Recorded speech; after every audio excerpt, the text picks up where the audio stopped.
Excellencies, esteemed survivors, ladies and gentlemen, I have a profound admiration for the extraordinary courage and resilience that the survivors of crimes committed during the conflicts in the former Yugoslavia continue to demonstrate, as well as their determination to seek justice. The International Criminal Tribunal for the former Yugoslavia established that Serb forces took control in Prijedor in April 1992, and that at the end of May 1992, exactly 32 years ago, they transported groups of non-Serb individuals to detention camps. Non-Serb residents of surrounding villages were also transferred to detention camps around the same time. Those who remained outside the camps were subject to harassment and beatings. As was established by the ICTY, the non-Serb population of the municipality was also required to wear white armbands to distinguish themselves from Serb individuals. And it is these armbands that have become over time a symbol for the suffering endured in Prijedor, as commemorated annually on this day. The ICTY further found that within the confines of these camps, including Omarska, Karaterm, and Ternopolia, detainees endured beatings, rape, sexual assaults, torture, and executions, as well as harassment, humiliation, and psychological abuse.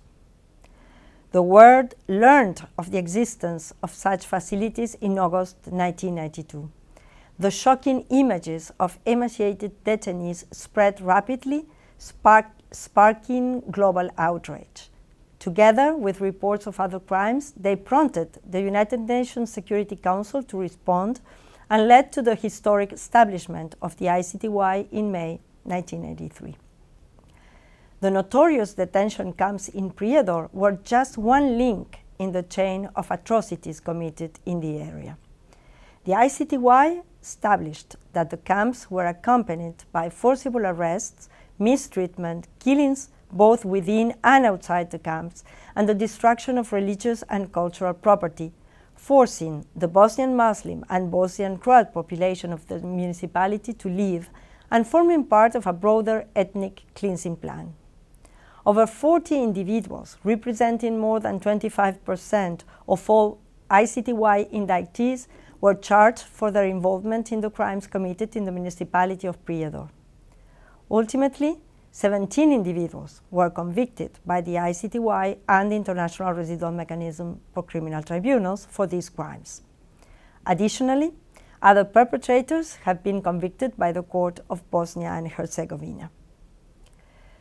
The judicial findings made by the ICTY regarding the crimes committed in Prijedor were in many respects groundbreaking in advancing international criminal law.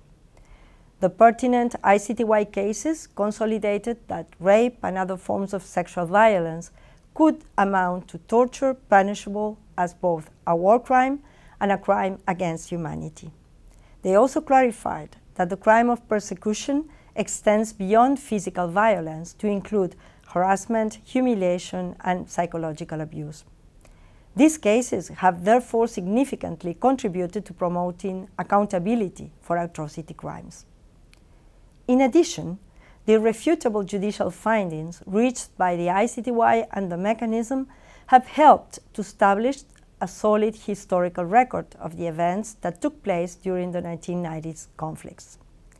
In this regard, we all can and must play a role in protecting and promoting them. For its part, the mechanism is committed to preserving the valuable legacy of these tribunals and to assisting national jurisdictions in their efforts to deliver justice for crimes committed during the conflicts in the former Yugoslavia. However, it is essential that national stakeholders in the region are also actively involved in this process.